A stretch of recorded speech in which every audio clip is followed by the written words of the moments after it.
नमस्कार. आवाज कुणाचा या विशेष मालिकेतल्या संगमचा पाना की राजकीय कुटाणा या व्हिडिओमध्ये आपलं खूप खूप स्वागत.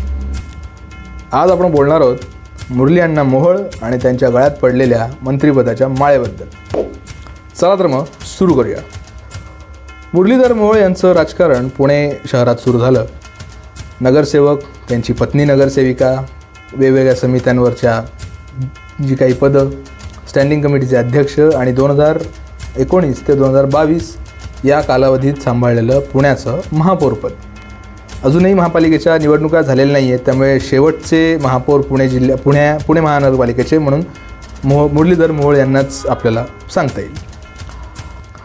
तर 2009च्या विधानसभा निवडणुकांमध्ये खडकवासला विधानसभा क्षेत्रातनं मुरली अण्णा मोहोळ रमेश वांजळे यांच्या अगेन्स्ट उभे होते.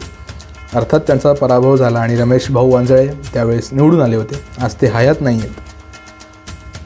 तर मुरली अण्णाचा नगरसेवकपासून ते महापौर पदापर्यंतचा हा प्रवास खासदारकीचं तिकीट मिळालं आणि खासदारकीपर्यंत पोहोचला.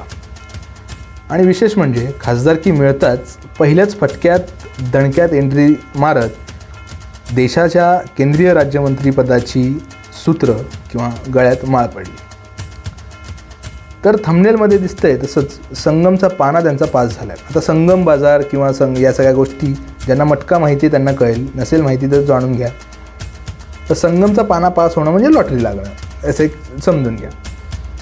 तर ही खरंच लॉटरी आहे, म्हणजे या खरंच संगमचा पाना आहे की राजकीय कुटाणा आहे हे समजून घेऊया.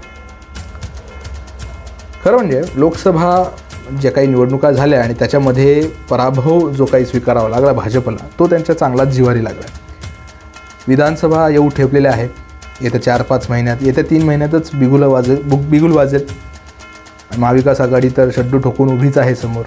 आणि त्याचं कुठेतरी डॅमेज कंट्रोल करायचं असेल तर हे राजकीय कुटाणे भाजपला करणं भागच आहे.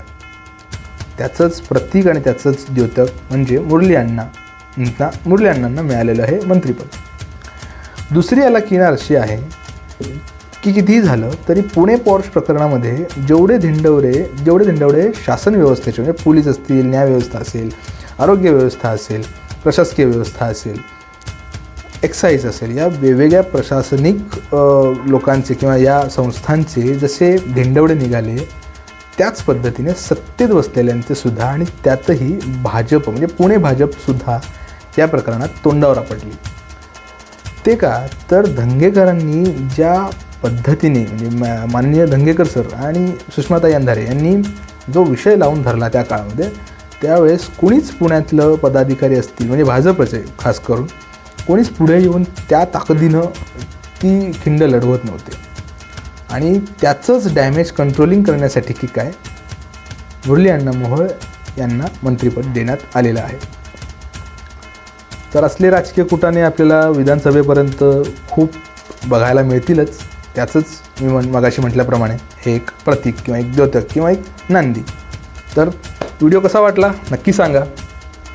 लाईक करा, कॉमेंट करा, शेअर करायला विसरू नका आणि सबस्क्राईब करा. या ठिकाणी व्यक्त व्हा, बोलत राहा. धन्यवाद.